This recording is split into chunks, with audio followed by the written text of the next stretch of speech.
One day I was in the yard, and there comes Göth. You know, he used to ride a white horse. And he stopped, he says, Susanna? He says, where is Adam? I looked up at him, I said, I don't know. I saw him on his horse very quickly down the road. Before I knew, I hear 2 shots.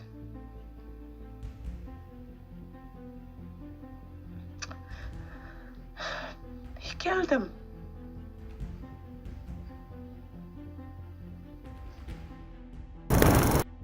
In the pages of history, there are names that resonate with a dark echo, evoking images of unimaginable horror and cruelty. One of them is Amon Göth, the sinister butcher of Krakow. In the turbulent land of Nazi-occupied Poland during World War II, this dark character emerged as an undisputed figure of terror, instilling fear and suffering wherever he went. Known for his ruthless brutality and total lack of humanity towards Jews, he became a symbol of evil, a figure that personified the most violent and depraved aspects of human nature to that people. In today's video, we will explore the life and crimes of this infamous individual, unraveling the massacres he perpetrated and the nightmares he left etched into the minds of those who witnessed his macabre acts. Welcome, once again, to military history. Amon Göth, born on December 11, 1908 in Vienna, grew up in a privileged Catholic family immersed in the prosperous publishing industry of the time. From an early age, his destiny seemed intertwined with the dark paths of radical nationalism, which was already aggressive and sectarian even before the official emergence of the Nazis. At the age of 17, he abandoned his studies to embrace the ranks of the Hitler Youth, immersing himself in a world marked by violence and fanaticism. His trajectory was forged in the heat of the political confrontations of the time. In the turbulent years following World War I, Göth joined the Steirischer Heimatschutzverband Wien, a radical faction with anti-Semitic overtones that was part of the Heimwehr, a nationalist paramilitary group in Austria. Over time, he found his place of belonging in the ranks of the Nazi Party, earning the prestigious title of Alter Kämpfer. This award made him a veteran participant in the Nazi movement at a very young age, even before Hitler managed to seize the political stage in Germany. This young fanatic's official entry into the SS came in 1938, and his rise was meteoric. From his early days in the 2 significant Austrian SS factions, the Truppendaimel and the Sturmlebardi, to his subsequent role as an assistant in the 52nd Estandarte platoon, Göth stood out for his ferocity and loyalty to the regime. It was clear that his career would be marked by violence and the thirst for power. Taking advantage of his position, he became involved in arms and radio smuggling, getting caught up in a world of crime and corruption. This cost him his freedom for a few months, but his connections with Nazism managed to free him. In these tumultuous years for Germany, the Führer's coup was imminent, and the party needed its most loyal followers close by, ready to spread terror on German soil. For this reason, Göth had a residence in this country until Hitler seized power.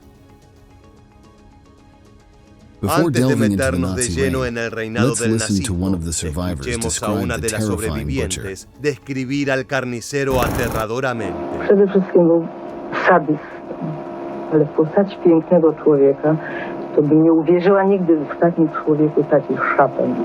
Muszę się zapoznać. Morderca, żonny krwi.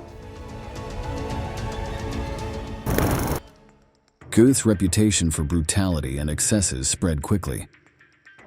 He was so aggressive towards detractors of the doctrine that even his own peers feared him. He became synonymous with bloodthirsty violence and inhumane cruelty. He was even accused of the murder of Austrian Chancellor Engelbert Dollfuss, a crime that brought him to the attention of authorities. Once again, his connections in the Nazi hierarchy helped him obtain a pass to freedom. But in exchange, they requested his services. This request led him to the dark confines of the SS training camp near the sinister extermination site of Dachau, where his fate would become forever entwined with the horrors of the Holocaust. After the annexation of Austria by Germany, Göth returned to Vienna, where he continued his activities with the Nazi Party. During World War II, he distinguished himself for his expertise as an administrator in the Jewish question, as the Reich disdainfully called it. In other words, he was a man who did not hesitate to kill the undesirables of the regime, whether they were men, elderly, women, or children. His ruthless efforts to relocate or eliminate the Jewish population of Europe earned him a promotion to SS sub-lieutenant. In 1942, Göth was transferred to Lublin, Poland, where, under the orders of the SS brigade Führer in the area, he participated in the so-called Operation Reinhard, the plan aimed at the heartless murder of all Polish Jews. The operation was a prelude and rehearsal for the Holocaust. It lasted 6 months, and the extermination camps of Plaszow, Bełżec, Sobibór, Treblinka, Majdanek, and Chełmno were established. This operation bore the name in honor of Reinhard Heydrich, also known as the Butcher of Prague, one of the highest idols of today's video protagonist. Göth was assigned to the Totenkopfverbände unit, one of the fearsome SS Death's Head units, where he supervised the construction of the Plaszow concentration camp in Krakow, of which he eventually became the commander. The facilities were erected in a month, using slave labor from the ghetto of this city. Those deemed unfit for work were deported directly to extermination camps, while hundreds more were executed on the streets during the eviction. In the opening speech of the Plaszow camp, the newly appointed commandant Amon Göth proclaimed his absolute authority with words that sent shivers down the spine of everyone present. "I am your God." That was the declaration heard by all prisoners, terrified at the prospect of their future. The position of camp commander granted him unlimited power, allowing him to impose his will on the captives with total impunity. Listen to what he made the prisoners of the camp do. The facts are truly heartbreaking. I myself, with a group of other boys, had to unload the people who were shot.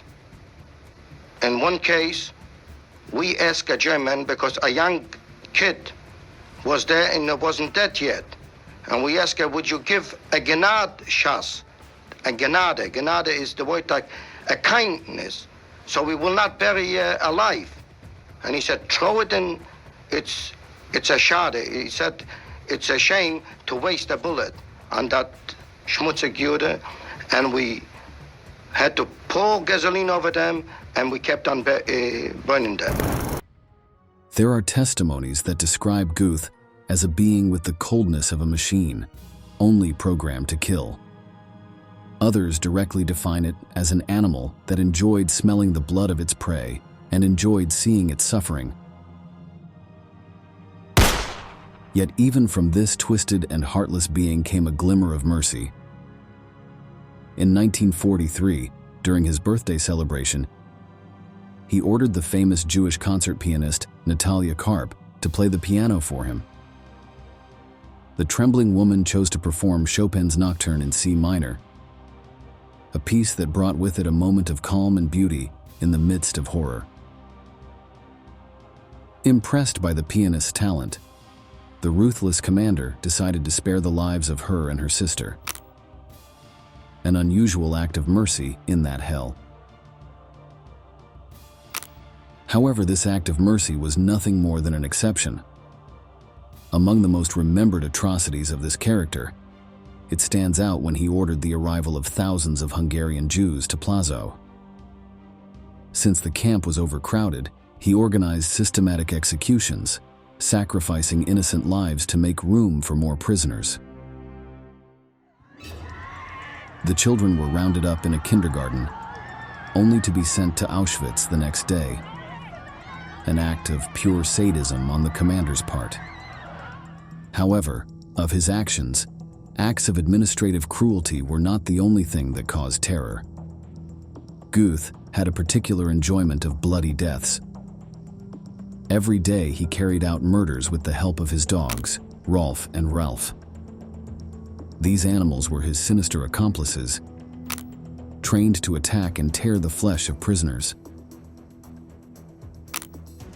Among the butcher's favorite activities was shooting prisoners who stopped or rested in the courtyard from the window of his office. He fired without mercy or remorse and laughed when he saw the lifeless bodies fall. Below you will see a recreation of those moments.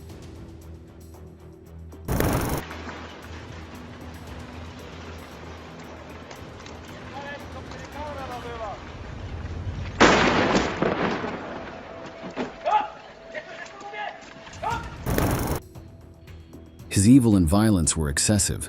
A cook was murdered simply for bringing him soup that was too hot. He truly believed himself to be the god of the captives, and he could decide when they lived and when they died. Göth's law was simple. If one prisoner escaped, the entire group was to be punished. He did not hesitate to carry out the executions. He even greatly enjoyed being the one to take the lives of the inmates. In its days of maximum terror, the Plaszów camp, designed to house 2,000 inmates, saw its population grow to an impressive 25,000 prisoners. More than 150,000 souls passed through its squalid facilities before being sent to other death camps. Meanwhile, Göth enjoyed a life of luxury within the same hell that he himself had created. He resided in an ostentatious villa, surrounded by horses and carriages, with a personal shoemaker who made him a new pair of shoes every week. The perverse commander believed that his existence was going to be that until the end of his days, living opulently while he enjoyed tormenting Jews. However, an unexpected setback awaited the tyrant. On September 13, 1944, Göth was removed from office and accused of a series of crimes that the Nazis themselves considered heinous. The crimes ranged from the theft of Jewish property to the systematic mistreatment of prisoners in his custody. This last action was frowned upon by the High Command because they wanted the international press to side with the Reich. But the imminent defeat of Germany in World War II would change Göth's destiny. The charges against him were dropped in early 1945 because the party needed its most fanatical men at its disposal. However, shortly afterward, he was diagnosed with a mental illness and confined to a psychiatric hospital in Bad Tölz. In May 1945, once the war ended, the evil Commandant Göth was captured by the American Army under the command of General Patton. Although he tried to hide his true identity, his evil story did not remain masked for long. When he was taken to a prison camp on the grounds of the former Dachau concentration camp, a brave and determined figure dared to identify him. Who was the person who dared to unmask the fearsome Göth? Józef Lewkowicz was just a 13-year-old teenager when he was a prisoner in a concentration camp in 1938. He would never forget when the shadow of the creepy Butcher of Plaszów hovered over him with the cold gaze of death. In his testimony, the young man says that he was dismantling what remained of a Jewish cemetery. Together with other colleagues, he had to extract the wrought iron fence from the site, which weighed 150 tons, to make weapons for the Nazis and which would be used to murder millions of innocent people throughout Europe. Józef was at the top of the fence, carefully removing the bricks, when the imposing figure of Amon Göth appeared, mounted on his horse and flanked by his two savage, murderous dogs. In his own words, he said, "When I saw Göth approaching, I felt a chill run down my spine. Those dogs had attacked me before. That time, in a desperate attempt to protect myself, I had raised my hands to cover my face. The dogs bit me fiercely, and the scars from the attack were etched into my skin forever." Due to the fright, the boy would commit something reckless. From his position at the top of the building, his task was to carefully extract each brick and pass it to another prisoner. But when Göth approached, he hurriedly threw, and the other prisoner dropped him. Without hesitation, the commander shot the inmate in the head. Józef was left trembling, while the butcher enjoyed the scene. The commander then ordered him to throw a brick at him. Frightened, Józef threw him a piece that Göth dropped on purpose. Then the evil officer pointed his gun directly at the young Jew's eyes. The boy remembered his reaction. "I recited the Shema Israel and lost consciousness." When he woke up days later in the infirmary, the young man lay in pain with his body wrapped in bandages.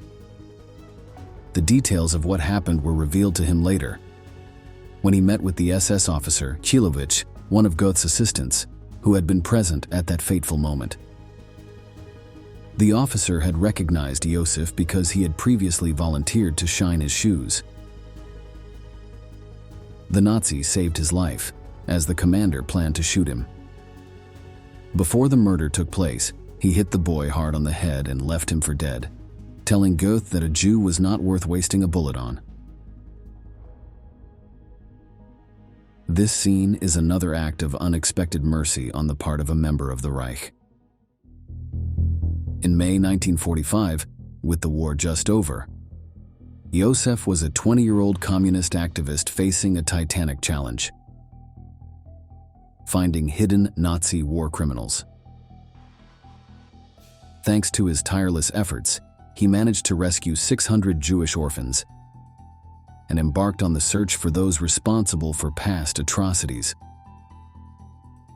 On one occasion, while investigating a prison camp near Vienna, the young Hebrew noticed a soldier who did not seem to fit in among the captives. He approached the supposed Wehrmacht private and felt his blood boil. That imposter was none other than Amon Göth hiding his identity. Driven by years of anguish and pent-up rage, Józef confronted the bloodthirsty officer, yelling at him, spitting on him, and beating him mercilessly. The Plazov butcher was then arrested, tried and sentenced to death for his crimes. Although the evil tyrant seemed resigned to his fate, the Polish government demanded his extradition to face justice on the ground where he committed most of his atrocities. For Józef, this prolongation of Göth's suffering was a just punishment for his horrible actions. The grim and long-awaited day of judgment of this dark character finally arrived. Between August 27 and September 5, 1946, the Polish National Supreme Court, recognized by the Allied armies, conducted the trial against the former camp commander. Göth appeared impassive in the face of the charges against him. He maintained that he simply followed orders and directives from his superiors. He stated that the sanctions applied during his tenure in the camp, including the death penalty, were within his disciplinary jurisdiction as his commander and were in accordance with current German regulations. The verdict was lapidary: guilty of murder for killing, mutilating, and torturing a large, uncountable number of people. It was the first ruling of its kind in a war crimes trial. Göth was sentenced to death, and on September 13, 1946, in Montelupich prison in Krakow, he paid with his life for his horrendous crimes. Finally, after 2 failed attempts at hanging, the Butcher of Plasov met his final fate on the gallows. His last words echoed in the courtroom, as if they were a nightmare of ideological fanaticism. He just shouted enthusiastically, "Heil Hitler!" His body was cremated, and his ashes were thrown into the Vistula River, thus marking the end of one of the most infamous executioners of the Second World War. Let's look at some rudimentary footage of his hanging.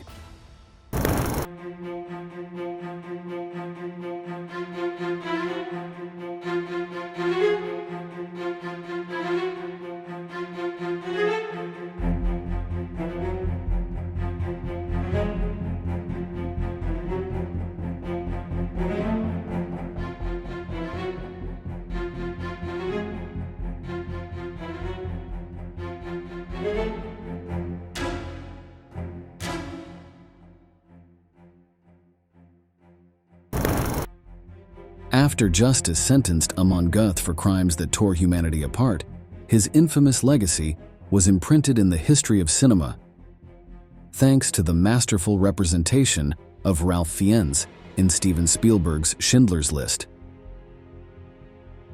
With an imposing performance, the actor embodied the brutality and contempt for human life that characterized the Butcher of Plasov. During filming, when Mila Pfefferberg, a survivor of that concentration camp, met Fiennes, the scene took a surprising turn. Seeing him dressed in the SS uniform, Mila shuddered uncontrollably, as if the very specter of Nazi evil were before her. Her visceral reaction speaks not only to the artist's ability to convey the terror that Göth instilled, but also to the truthfulness with which Spielberg portrayed the cruelty of those dark days.